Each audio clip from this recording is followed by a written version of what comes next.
Welcome to a Healthy Living video blog at workoutmaster.com. This is Ruben. This is Aram. Today we're going to talk about why are people getting fatter and fatter every day. Traditional nutritional approach offers one solution. It's calories in, calories out. It is valid to a certain degree. Let's tear this one apart. Absolutely. As you well know, weight gain and weight loss solutions is one of the most widely topic things that are mentioned in internet. Anytime that you talk about, exercise and fitness, always the fat loss issue comes up, and it's for a reason, because the country is getting fatter. We rank very low, and statistically, as far as the health of the country, some states are much worse than others within the country. But I think there's a particular, reason why that we tend to overlook all the time. And although when I mention the word, I'm sure you heard it 1,000 times, and you will hear another 1,000 times, until it begins to sinking into people's minds that stress is a silent killer. It actually pretty much down-regulates every single system in the body, and therefore, weight gain is only one of the aspects of how our health is actually diminishing on an everyday basis if we don't address those topics, those particulars. Absolutely. So people, when they try to lose weight, they do two things. They generally try to increase the amount of exercise that they do, which usually not necessarily a very good idea, because their body is already tired, the stress, and then you can have way too much stress. Generally, people just do too much right away. Let's say they don't go walking, they go running. And when you go running with a heavier body, you abuse your joints, which creates a whole lot more stress and catabolic stress. And all kind of things together combined will create a lot of trouble. Another one, that people start eating less, and in many cases a lot less, so the body thinks that they're starving, and it goes into defense mode, so you basically your metabolism goes slower. So let's talk about very important topics. What do you think people can do, or what they should pay attention to when they want to lose weight? What are the factors that are involved in the weight loss? Take a note, and we have mentioned in prior episodes to see exactly why. For example, when we gave you those clues about how to, do your own health appraisal questionnaire, that's a very valuable tool, and I'll recommend that you go back and actually try to do that to see which systems in your body are the ones that are not functioning at optimal level. First off, realize that stress is going to affect you in many and various different levels. Number one, it will impair your digestion. If you don't have good digestion, you're not making good energy of the food that you're eating, whether it's a lot or a little. Then if your digestion is going to be off, I'm sure that right behind it is going to be your elimination process is going to be highly, highly compromised. Which in other words, it means that the body is going to become toxic quite fast, and your body will be very inefficient at creating energy. Absolutely. Now, as you mentioned with the exercise arm, too much or too little can actually be detrimental.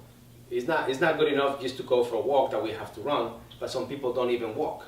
Because I'll give you an example. Some days we might be busy, I might be really busy, and I get up, I get on my car, I go to work, I see clients, I get back in my car, I go to see other clients, I come home, and when I'm home and I'm so tired, well, I just don't do anything. But I always make sure that there's a few days within the week that I do some type of movement therapy, and whatever that means to me. It might be lifting weights, it might be going swimming, it might just go... I think for you it's more like cleaning.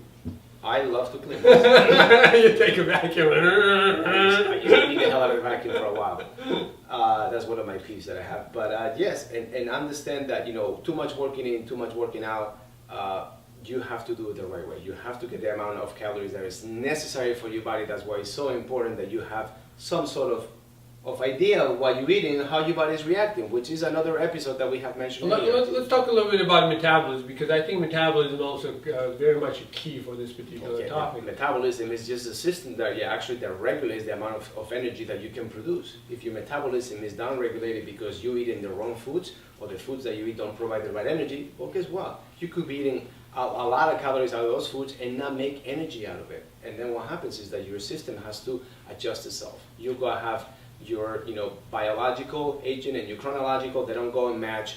The metabolism gets down-regulated, so you're not burning calories at the same time. You're becoming a very fuel-efficient machine, which it could be good if, for example, you are an athlete really into endurance training. But if you're a normal, everyday person, like 99% of the population is, that's not a good idea. You just want to burn calories at an efficient rate for you to actually maintain a healthy life. Yeah. So the thyroid regulates your metabolism. Yeah? That is correct. So the gland is located right here. Your thyroid regulates metabolism. A lot of times when you do too much exercise, you cut down on too many calories. You basically start messing with your thyroid. And the thyroid starts downgrading your metabolism, so it goes on like a survival mode.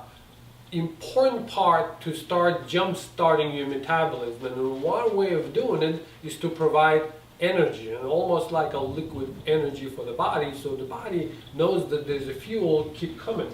So one of the things that we do recommend, and if you follow our episodes, you probably know we recommend that you have more fructose, especially like juices and things, because that's a quick energy. Even like a white sugar by itself, or sucrose, provides a quick energy for the cells. So at least there's always energy coming. Then if you provide good source of protein, you can help your body to rebuild what needs to be rebuilt with the energy that it has on hand. And when you provide enough of good fat, the fat also goes in the construction or energy or whatever else the body needs. So the higher your metabolism is, more processes are happening with the body rebuilds itself, and it actually will want to get rid of fat that you have, because fat is just a storage of energy, because there's a problem with energy in general. So we cannot look at it as just the calories in, calories out. It's just one aspect of it. We cannot look at it as just like excess movement or not enough of movement. That's just one part of it. If you actually will be able to get your metabolism working higher, and temperature and other things are very important because of it, they're going to give you a good idea of what's going on. But besides the temperature, just see how you feel. As a matter of fact, if you have extra weight and you have a good temperature, guess what? You still got to do something about it. That's right. It still gives you an idea that your metabolism is off. You have to do something. Yes. So what else would you want to recommend? I would recommend that you take a good look to yourself and realize whether your metabolism is actually not working right, that you have to upgrade it. It's not, oftentimes people think that it's an insufficiency or a deficiency of exercise and movement that's creating a weight gain. In my opinion, and by far, I think is the best approach, is that it's an insufficiency in your metabolic rate that is actually making you gain weight. So what they have to do is, upregulate, improve the function of the metabolic system, and therefore the calories will not be stored as fat, they will be utilized. And if you're having a lot more calories that you should be eating, and that's very individualized, of course, then you might gain weight. But realize first that before you start gaining weight, you'll have so much energy that your body will actually come to realize, because I had plenty, I can stop. Anything else that you want to say? I think that pretty much kind of wraps All right, it up. guys, it's very important to get your metabolism up and running. It's very important to provide a good energy for your body. Work on your stress, work on your movement. If you have questions, ask us. Remember, your future looks better already. By the way, the sun, we're in Miami, and it's a rainy season. And when it's rainy season, you get lots of rain. It's a lot of rain. We've been getting a lot of rain, and that's exactly what you guys hear. Remember, when it rains, it pours. It pours. Remember, your future looks better already. Thank you very much for watching. Until the next time.